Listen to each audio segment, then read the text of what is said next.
Hamas और Israel जंग के बीच भारत के सामने एक बड़ी कूटनीतिक चुनौती आई है। जंग के बीच इजराइल ने भारत से एक बड़ी अपील की है। अगर भारत इजराइल की बात मानता है तो मुश्किल में फंस सकता है, और अगर नहीं मानता तो भी मुश्किलें पैदा हो जाएंगी। दरअसल इजराइल ने भले ही गाजा को चारों तरफ से घेर लिया हो, लेकिन वो अभी तक जमीन के रास्ते गाजा में घुस नहीं पाया है। इजराइल जानता है कि जमीन के रास्ते गाजा में घुसने का सीधा मतलब मौत को दावत देना है। इसीलिए इजराइल सैन्य शक्ति के साथ साथ अब कूटनीति का सहारा ले रहा है, और इसी कूटनीति के लिए इजराइल को भारत की जरूरत पड़ रही है। इजराइल को बड़ा झटका तब लगा जब हमास का एक डेलीगेशन रूस और ईरान पहुंच गया। हमास के इस डेलीगेशन ने रूस और ईरान पहुंचकर इजराइल को धमकी दे दी। ऐसे में इजराइल ने भी कहा है कि अब वक्त आ गया है कि भारत फिलिस्तीन के आतंकी संगठन हमास को एक आतंकवादी संगठन घोषित करे। इजराइल ने कहा है कि भारत हमारा करीबी दोस्त है और दुनिया में भारत की आवाज को अहम माना जाता है। इसीलिए भारत को हमास को एक आतंकी संगठन घोषित कर देना चाहिए। अब भारत की एक तरफ अमेरिका और ऑस्ट्रेलिया जैसे देश हैं जो हमास को आतंकी संगठन मानते हैं, तो दूसरी तरफ रूस और चीन जैसे देश हैं जो हमास को आतंकी संगठन नहीं मानते। अब आपको इस वीडियो में हम बेहद ही आसान भाषा में बता देंगे कि इजराइल अभी तक गाजा की सड़कों पर क्यों नहीं उतर पाया, और अगर भारत हमास को आतंकी संगठन बोलता है तो क्या मुश्किलें आ सकती हैं।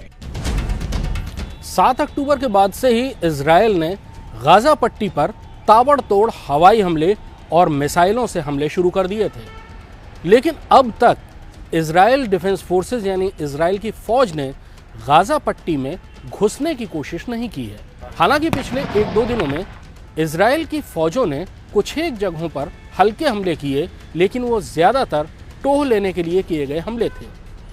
आखिरकार इजराइल गाजा पट्टी में घुसने में इतनी देर क्यों लगा रहा है? इसका जवाब है अर्बन वॉरफेयर, यानी शहरों के अंदर की लड़ाई।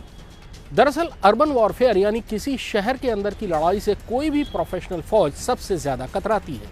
वजह यह है कि शहर की पतली गलियों और सड़कों के जाल में उलझकर फौज हमेशा फंस जाती है, और ऐसे में फायदा हमेशा उस शहर में रहकर लड़ाई करने वाली फौज को होता है। आज की स्थिति में इजराइल की फौज गाजा पट्टी पर बाहर से हमला करेगी, जबकि हमास के लड़ाके गाजा पट्टी के अंदर से उसकी सुरक्षा करेंगे। हमास ने पिछले कई सालों से कई 100 किलोमीटर लंबी सुरंगों का एक जाल बना रखा है। उन सुरंगों के जरिए हमास के लड़ाके कहीं भी किसी भी कोने पर पहुंचकर अचानक प्रकट हो सकते हैं और इजराइल की फौज पर हमला करके दोबारा गायब हो सकते हैं। इनके जवाब में अगर इजराइल की फौज बड़े हथियारों का इस्तेमाल करेगी तो उससे कोलेट्रल डैमेज का खतरा ज्यादा रहेगा, यानी नागरिक आबादी के जान और माल का नुकसान, जो कलंक इजराइल की फौज अपने ऊपर लेना नहीं चाहती। पहले ही इजराइल की फौज गाजा पट्टी में आम नागरिकों पर हमले और इमारतों के नुकसान को लेकर आरोपों के जबरदस्त घेरे में है। इसलिए इजराइल की फौज अभी केवल ट्रेनिंग कर रही है और गाजा पट्टी की घेरेबंदी करके बैठी हुई है, ताकि हमास के आतंकियों का मनोबल कम किया जा सके। हमास आतंकवादी गिरोह के मिलिट्री लीडरशिप यानी बड़े आतंकवादी सरगनाओं को मारना इजराइल की दूसरी रणनीति है। इसके जरिए वो हमास का कमांड एंड कंट्रोल कमजोर करना चाहती है, ताकि जब जमीन पर लड़ाई शुरू हो तो हमास के लड़ाकों को कमांड करने वाला कोई न हो, और ऐसी स्थिति में हमास के लड़ाके इजराइल की फौज के सामने टिक नहीं पाएंगे।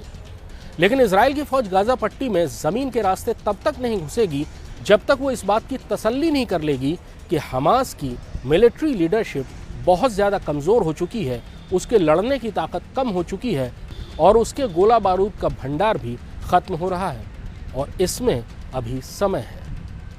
दूसरी तरफ दुनिया के कई देश भारत के ऊपर दबाव बना रहे हैं कि वो हमास को आतंकवादी गिरोह घोषित करे, लेकिन भारत सरकार ने अभी तक ऐसा नहीं किया है। उसकी वजह यह है कि भारत सरकार ने फिलिस्तीन की सरकार को मान्यता दे रखी है, और फिलिस्तीन की सरकार में हमास एक मुख्य राजनीतिक दल है। खासतौर पर गाजा पट्टी की 5 कमिश्नरेट में हमास का उम्मीदवार ही जीतता है, यानी एक तरह से हमास गाजा पट्टी का राजनीतिक प्रतिनिधित्व भी करता है। ऐसी स्थिति में अगर भारत सरकार हमास को आतंकवादी गिरोह घोषित करती है तो उससे फिलिस्तीन सरकार को मान्यता देने के उसके पुराने फैसले पर सवाल उठेंगे। इसीलिए भारत सरकार हमास की कार्रवाई की निंदा तो कर रही है, लेकिन हमास को आतंकवादी गिरोह घोषित करने से अब तक परहेज कर रही है। दुनिया के कई देशों ने हमास को आतंकवादी गिरोह घोषित कर रखा है। इसमें मुख्यतः अमेरिका, इंग्लैंड, कनाडा और ऑस्ट्रेलिया जैसे वो देश शामिल हैं जो वेस्टर्न ब्लॉक का हिस्सा हैं। वहीं दूसरी तरफ रूस, चीन, ईरान और भारत समेत बहुत से ऐसे देश हैं जो हमास को आतंकवादी गिरोह नहीं मानते, क्योंकि हमास फिलिस्तीन सरकार में एक मुख्य राजनीतिक दल है और फिलिस्तीनी जनता का प्रतिनिधित्व भी करता है।